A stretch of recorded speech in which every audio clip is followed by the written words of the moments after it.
12 minutes to 8 now. It's time for Thought for the Day. The speaker this morning is Dr. Rachel Mann, Archdeacon of Salford and Bolton.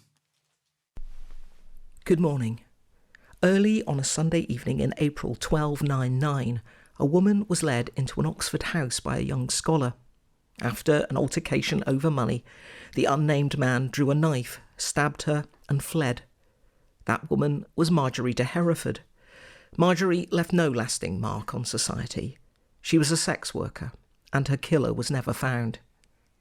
Marjorie's life might have remained forgotten, except for a project created by Cambridge's Institute of Criminology.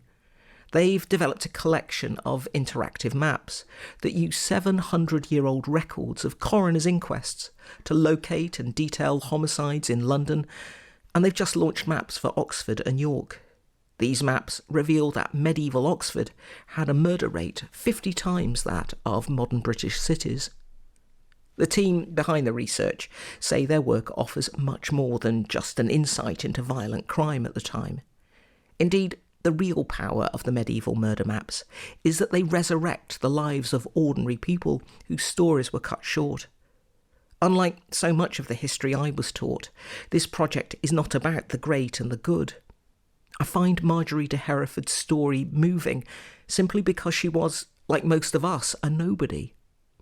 The fact is that most, if not all of us, will fade to nothing over time. We'll almost certainly be forgotten. Yet faith asserts the dignity of the seeming nobodies.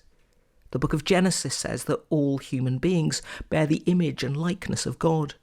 Psalm 139 speaks of how human lives are written in God's book. And cathedrals and churches are books of remembrance, many created after the Great War, which commemorate the names of ordinary men and women who served and the day they died, names that might otherwise have been forgotten. Such memorials provide a tangible expression of the biblical idea that all of us are known to God. As I understand the Christian faith, we are all worthy, no matter how insignificant our lives, of inclusion in a book of remembrance.